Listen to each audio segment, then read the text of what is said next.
One of our favorite pastimes before spring football begins is predicting the Miami Hurricanes depth chart. And Miami fans are putting in their guesses.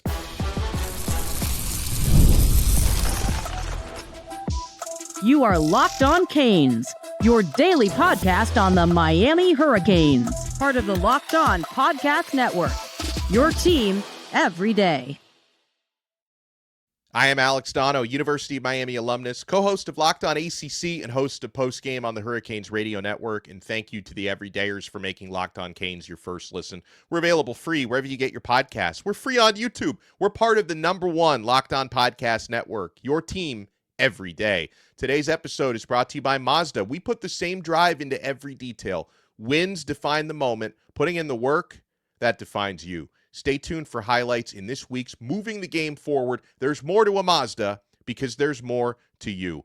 On this episode, we'll talk about the concerns that Miami fans have about 3 new assistant coaches needing to be hired after 2 left for the NFL and another left for a different job in college. We'll talk about the latest college football playoff projection.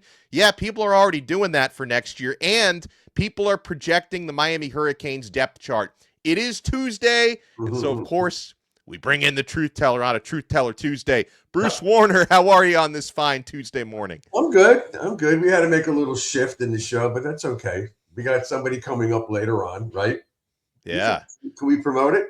Yeah, well, let's promote it. We got a former Miami great coming on who happens to be a good friend of Bruce. Yeah, my buddy Robert Bailey's coming on, who delivered the knockout in the Cotton Bowl on the first play of the game. He said before the game, he told everybody in the locker room, I'm going to knock this guy out. What was his name, Samuels? Chris Samuels, the kick returner from Texas. He knocked him into another dimension on the first play. Yeah, that was great. So he's, we're going to talk about that. We're going to talk about something else, a foundation of his that I'm close to. I've been friends with Robert for years. We'll talk about that later, but, it's not exactly a happy theme, but it's important. Many of you know I'm a family law attorney. Many of you guys have called me to help you. So this is along those lines of some of the things I do, and Robert's involved with it as well. So we'll get to that later on another show later on today. But yeah, let's talk about this depth chart stuff. I don't know about projections for the national title already, but whatever. We'll do it. Well, and listen, I respect someone who's clearly a Miami fan at 4Q Network, Michael Jones, for putting out like his projected Miami depth chart, and a couple takeaways here. Number one, you're going to see whether you agree with his depth chart or not, and Bruce and I do not entirely agree with it, but whether you agree with it or not, it shows you how deep Miami's roster is. That's number one. And then number two, this is obviously unofficial. This is someone putting out their projections, and credit to Michael for doing this. I think he got a lot of stuff right, in my opinion, and certain things that Bruce and I are going to look at that will probably work out a different way. But Bruce, you take a look at this. Obviously, when it comes to, I think the entire depth chart, quarterback and running back, I agree. He's got, of course, no-brainer. Darian Mensah is the starter. Luke Nickel is the number 2. Judd is the number 3. I do think Darian Coleman, who's got a really high ceiling, as a true freshman who will probably use a redshirt year this year, you can probably say officially he's going to be the 4th-string quarterback. And then running back, Fletcher, Brown, Pringle, Jordan Lyle, Chris Wheatley, Humphrey. The other one, Javion Mallory, is going to be in that mix somewhere. But overall, I agree with quarterback and running back. Yeah, I do too. I'm still surprised that Lyle came back, but I'm happy because out of all these guys, he has a tremendous upside. But we just mentioned that Robert Bailey's going to be on later. Yeah. Alex and I've been talking to Mark Fletcher's mom, Linda. So she promises that we're going to get her and Mark on. So I don't think it'll be next week, but it'll be soon. By the way, she told me that Mark's going back today to the school because they're doing the off-season workouts. Starts today. It's only been a couple of weeks since they played, but they're back on the. Well, he's back. I'm assuming that everybody has to do the off-season workouts. This is before we even get to practice in the spring. So they're back. Off-season workouts, Bruce, I think are technically voluntary, but they're not voluntary. Everybody's got to do it. That's one of those The things. voluntary, mandatory, like they used to say Yeah. when Jimmy was here. They used to run those 110s. Yeah, they're voluntary, my ass. They All right, ran.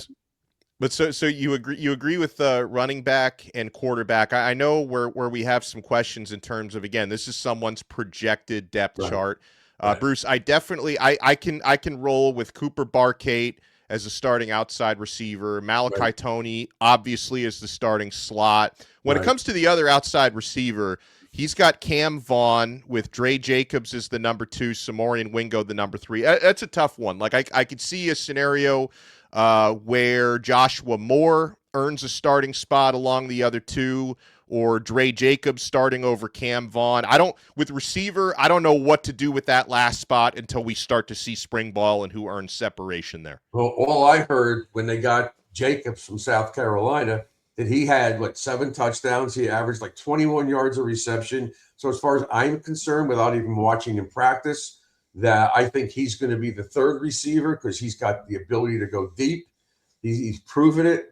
Where some of these other guys, I don't know what they could contribute. Josh Moore has a big upside, but Josh Moore's going into his 2nd year. Well, Vandravius Jacobs, he's played a couple of years already. So yeah, I think he's got the edge, but the depth chart on this is incredible. Oh my God.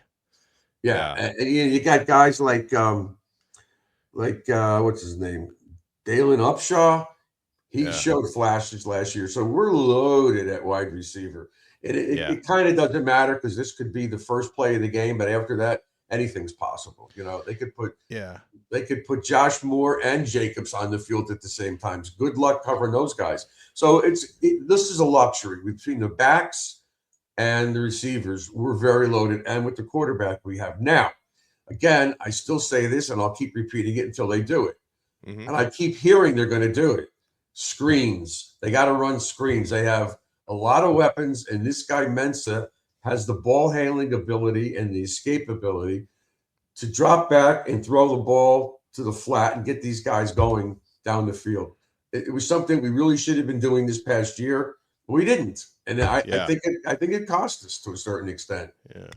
But the offensive line obviously is something we could look at. That's where I have issues. I don't. I differ pretty much across the board. I don't think I have any. Who the starters are, and then we could argue why. All right, so he's got Jackson Cantwell as the left tackle starter, and most of us project Cantwell to start on the right side. Yeah. Until proven otherwise. That's where the buzz has been. Jamal Merriweather is the left guard starter. Now, Merriweather's a wild card. He's an experienced O-lineman. He's new to the team. I don't know. I could definitely see him fighting for a starting job. I don't know if it's going to be left or right side. He's got Jonathan Klein as the starting center, transfer. Ryan Rodriguez, to me, is the safe bet at starting center, and SJ probably the backup there. I think Klein's going to be depth at center and guard. He's got Matthew McCoy at right guard. I see McCoy staying on the left side. I agree with you on that, too. Yeah. And I think that Jamal's going to be on the right guard. And then he's got Okunlola at the right tackle, but he's going to be on the left side. He's got experience. He's the blind side for Mensah. So I don't see us putting Cantwell there. He's going to be on the right side.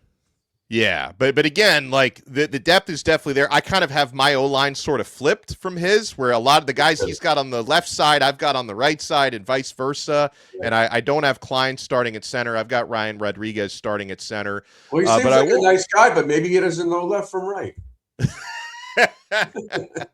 But you know what? I'll give Michael credit. I think he's, at least with the starters, I think he's pretty spot on with the defense, Bruce. Yeah, I agree. Damon Wilson and Marquise Lightfoot as the starting defensive ends. I tend to agree. I think Hayden Lowe is a wild card coming off of injury who can compete to start or play. But he does have an or between Marquise Lightfoot and Hayden Lowe. So that implies Hayden Lowe could be a starter. Defensive tackles, the starters are Justin Scott and Ahmad Moten. I agree completely. Starting linebackers, Mo Toure and Chase Smith. It's definitely Toure for sure. Right. It's either Chase Smith or Kamal Bonner. Cornerbacks, he's got O.J. Frederick and Xavier Lucas, 1,000% agree. He's got Omar Thornton, the Boston College transfer, as the starting nickel. I tend to agree. Again, new player. We'll have to see him practice, but I tend to agree with that. And the starting safeties, Zechariah Poyser and Bryce Fitzgerald, I agree completely with those picks. Right, spot on. I think that whole thing on the defensive side. If there's anything we need to discuss with all these names on there, probably depth. What's the depth, especially at safety? We lost the two good guys. We lost, Jacoby, and we lost Keontae, and those are big losses. But I think that the onus for this team this year is on the defense. Definitely on the defense. And the only other thing that we are concerned about is the place kicker. Because at the end of the season, the guy who was spectacular all year long fizzled out. Now, the win got him against A&M, but he missed a field goal again in the title game. That 3 points really cost us big time. We could have tied the game with a field goal instead of having to throw it down the field, which got picked and we lost. But the field goal kicker is critical. It's always critical. You can overlook and look at the depth charts, but that's important. Very important. Yeah, it's either going to be, so we got two transfers, Jack Olson from Northwestern and Jake Weinberg from Florida State, and they'll compete, and may the best man win. I mean, that's what we did last year. And, you mentioned our kicker this past season had a lot of good and then not so good in the playoffs. Hopefully it works out better with Olson or Weinberg. I want to talk when we come back about a couple of the position battles, too deep on there, plus a prediction from Brett McMurphy of On3 Sports has Miami making another deep playoff run, but a really painful end to that playoff run. If he's looking into a crystal ball, I don't like it. You want to keep it locked right here? We got the truth teller with us on this brand new episode of Locked On Canes. Folks, this is Mazda's moving the game forward. For those who show there's more to the score than what's on screen. You know who moved the game forward for Miami? True Washington. Came back from a 3-game absence for personal reasons, and he hit the 3 clutch free throws that buried NC State this past Saturday to give Miami another signature win and another quad 1 win. True Washington was absolutely clutch when Miami needed him most, and it reminds us of what it really takes to raise the bar. It's the extra work off the court, dialing in every detail, giving it that extra fire, that grit, and I never quit. We put that same passion into every model. Highlights make the reel. What it took to get there makes it count. There's more to a Mazda because there's more to you. We're also proudly brought to you by FanDuel. You ever want to experience the NBA Finals live and in person? FanDuel is giving you the chance to turn that dream into a reality with their NBA sweepstakes. Here's how it works. Use your profit boost on any NBA future, and you'll automatically be entered for a shot to win an NBA Finals trip for 2. That's right. Flights, tickets, the whole experience. If you're already looking at the board and thinking about which team can make a deep run, this is the perfect time to lock it in. I love futures this time of year, whether it's picking a team to win the championship or grab a conference title. It adds that extra layer of excitement to every game down the stretch. And now, not only can you pick your cash, you could also send you to the NBA Finals. Visit FanDuel.com to get started. Use your profit boost on an NBA future and get entered for your chance to win a trip to the NBA Finals. Play your game with FanDuel, the official sports betting partner of the NBA. Thank you for making Locked On Canes your first listen. Thank you for making this network number 1. And if you're an everydayer, make your status official by joining the Everydayer Club. When you become an all-access member of the Locked On Canes Everydayer Club, you get exclusive episodes, newsletters, one-on-one texting with me, and so many other benefits. Go to lockedoncanes.supercast.com to become an all-access Everydayer today. All right, the truth teller, Bruce Warner, is with us. All right, Bruce, so the only other thing I want to look at, if we look at some of like the 2 and 3 deep here on this predicted depth chart, this is a little nitpicky, but at tight end, I tend to agree with the starter. Elijah Lofton is going to get that opportunity. Although, he's not as much of a traditional tight end, so maybe not, but I'll assume he's the starter. I would put Luka Gilbert probably over Gavin Mueller. Like Mueller, he looks physically, he looks really good, but he's a true freshman. Gilbert has that year of experience. I would probably flip Gilbert with Mueller when I come up with my final predicted depth chart. Yeah, I agree. Although I saw some highlights of Mueller, he was lined up as a wide receiver. He's big. Yeah. He's not as tall as Luka, but he's a big kid. He's pretty tough. Excuse me. So, yeah, the depth chart, we'll have to see. Everything has to play out. Everybody has to stay healthy, obviously. But you were talking about the projections for the playoffs already. People are coming out with playoff projections. Yeah. So one of the best in the business with that kind of stuff is Brett McMurphy from On3 Sports. Like he does a really good job, and he obviously does this in season when you're closer to the actual events, but he starts doing this apparently in February. So Brett McMurphy has predicted the college football playoff field. Okay. So he's got UTSA as the 12 seed, the last team in. Really? Yeah, he's got Oklahoma at 11, Texas A&M at 10, Utah at number 9, Oregon at number 8, Indiana at 7, Texas Tech at 6. So obviously you haven't heard Miami yet, meaning Miami is going to be a top 4 seed and get a bye week by his projection. So the 3 teams, Bruce, that he's who's number 5? You went down to 6. Who's 5? Oh, I did? Hold on, number 5. Texas. Sorry. Yeah, Texas is number 5. Okay. Yeah.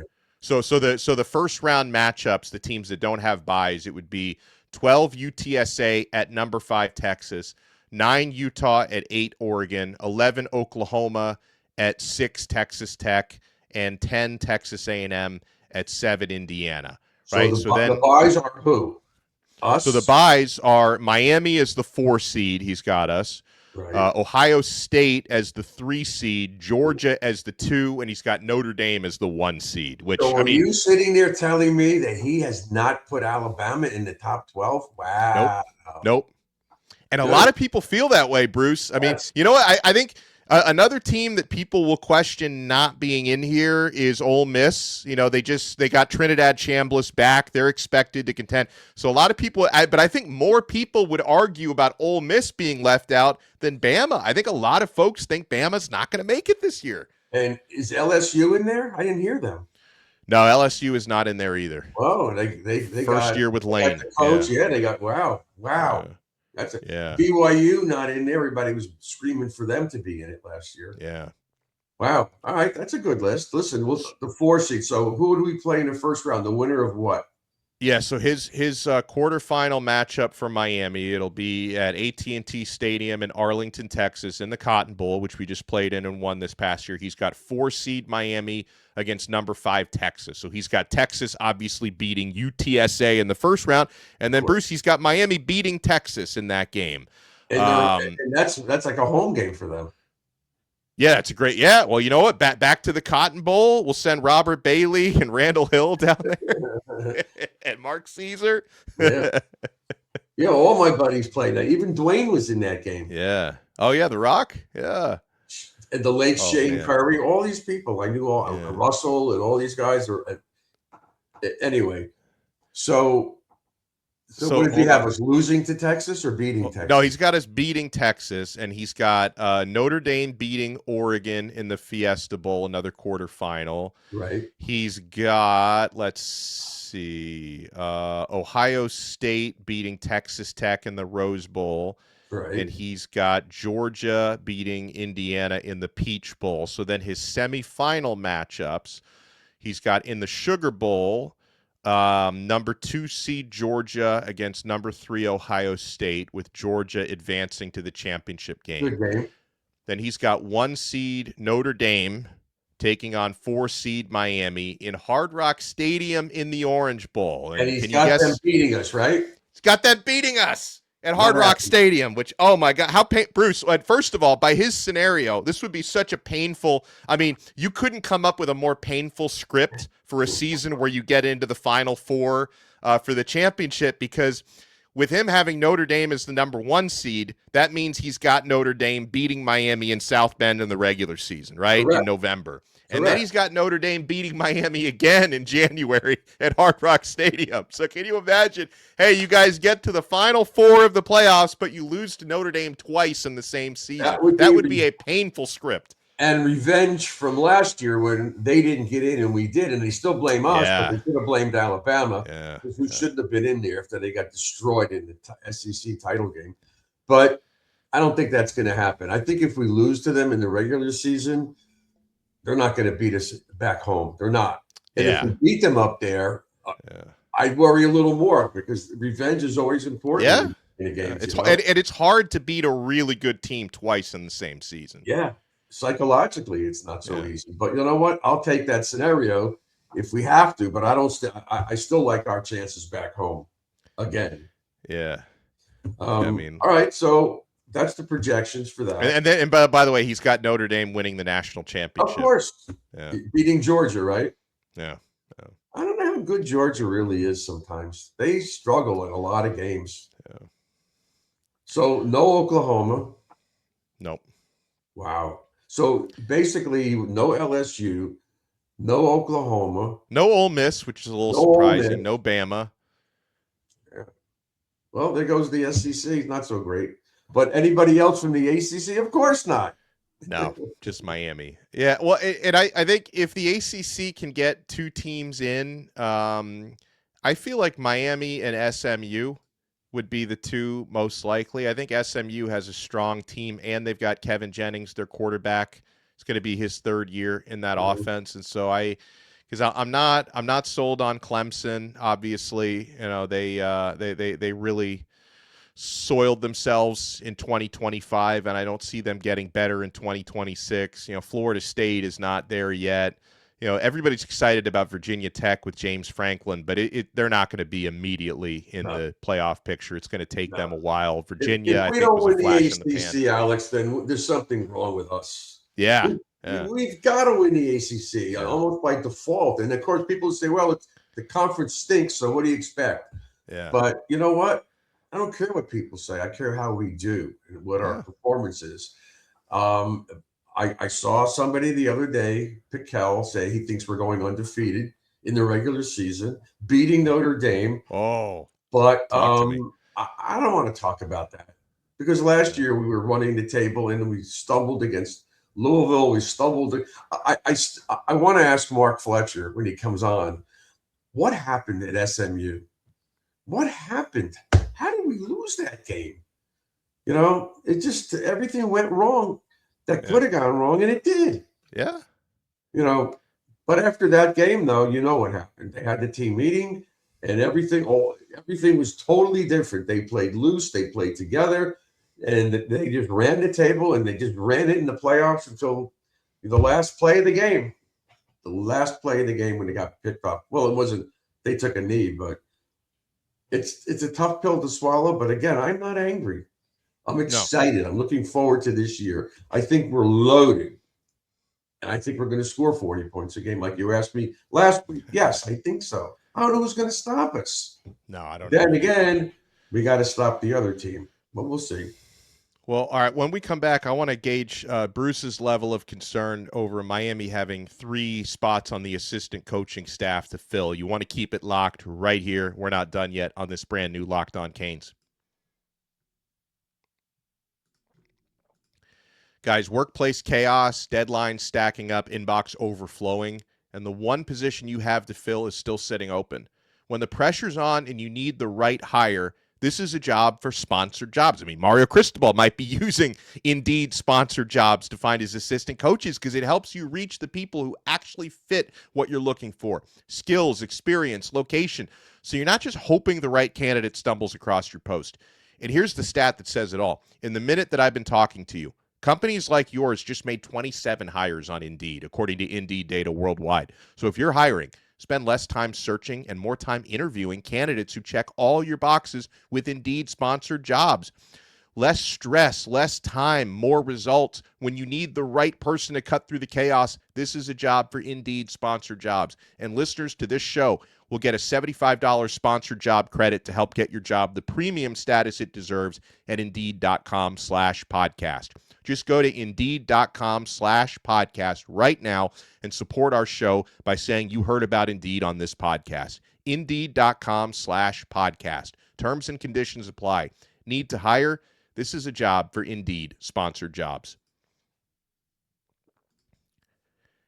Thank you for making Locked On Canes your first listen. Make sure you make Locked On ACC your next listen. Kenton Gibbs and I take you around the conference, all the big football and basketball storylines. Locked On ACC, like this show, is available wherever you get your pods and available on YouTube.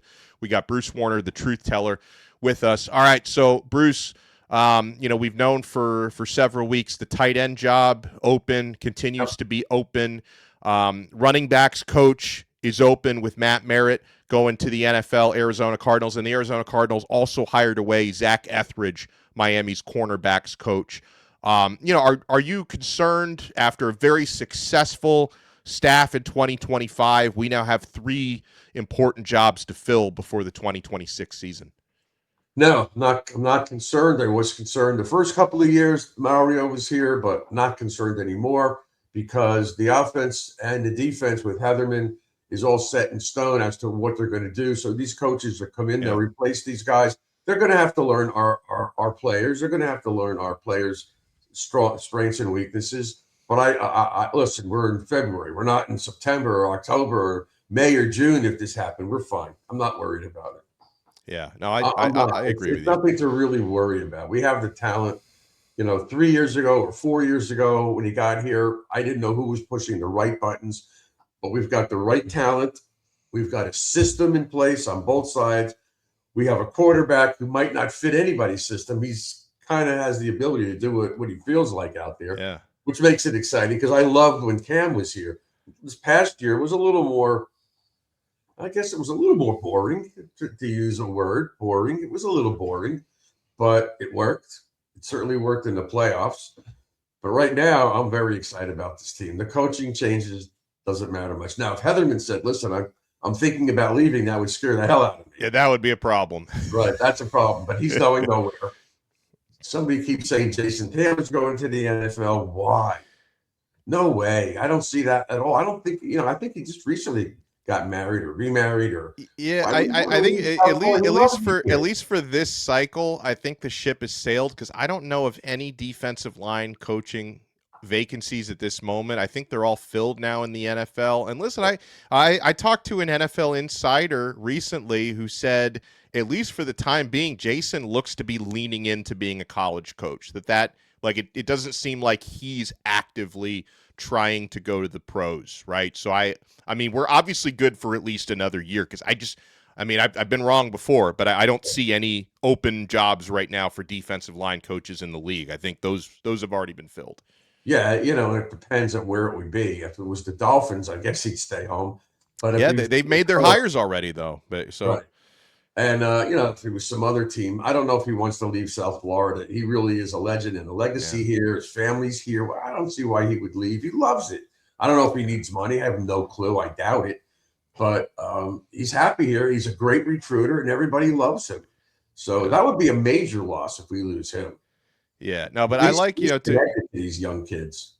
Oh, very much so. And there's a lot of defensive ends who are here right now, primarily because Jason Taylor recruited them or they want to get developed by JT. So, yeah, I mean, to me, you're almost never going to have full continuity from a staff. That's just the nature of college football. But to your point, having the continuity of having Shannon Dawson back for the 4th year, I believe, now for his offense. It'll be his 4th year at Miami. Corey Heatherman back for the 2nd year, and keeping some other important assistants like Jason Taylor and Damian Lewis, having them back. Will Harris apparently back as one of your defensive backs coaches. The safeties coach is important. Of course, the stability with Alex Mirabal always needs to be a constant, and that is going to be a constant with Mario. So you got a few spots to fill, and I think you're going to go externally for a couple of these, Bruce. I think for cornerbacks coach, again, no guarantees here, but it seems like there's some momentum for Terry Jefferson, who's already on the staff, who was an assistant DB's coach who worked primarily with the nickels and did a tremendous job. I mean, listen, Keontae Scott, like you've said it repeatedly, arguably the best player on Miami's defense last year. Of course, you've got to give him credit for going out there and getting it done, but Right. he elevated his play at Miami, and Terry Jefferson was a guy working with him at the nickel spot. So you got to give Coach Jefferson credit, and he might be in line for a promotion now to take Etheridge's spot.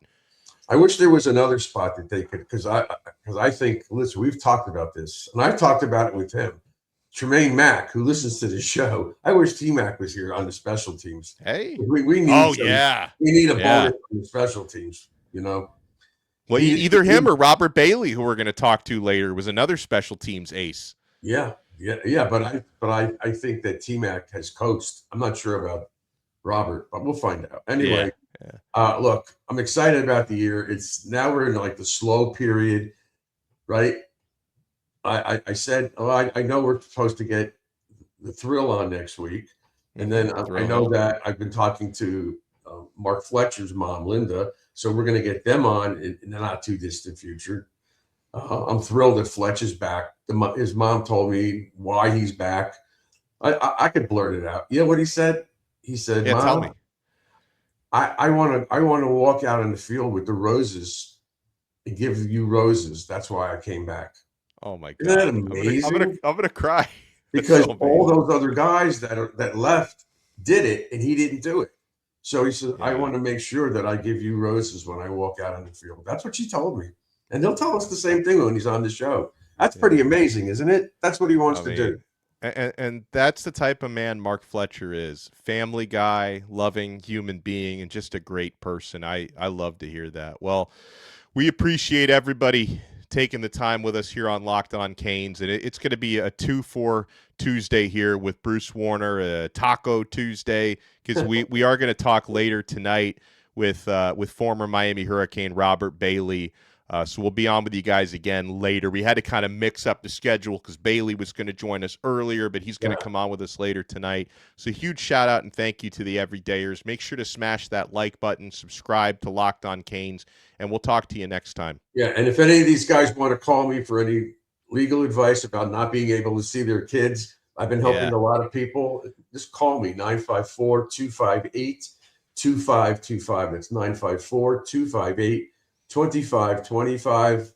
I've been doing this for 43 years. I can definitely help you guys. If you're having problems seeing your children, or you got to pay child support, I won't let you see that. That's nonsense. That's not the law. Just give me a call and we'll work it out for you. I love it. We'll talk to everybody next time on another episode of Locked On Canes. We are part of the #1 Locked On Podcast Network. Your team every day.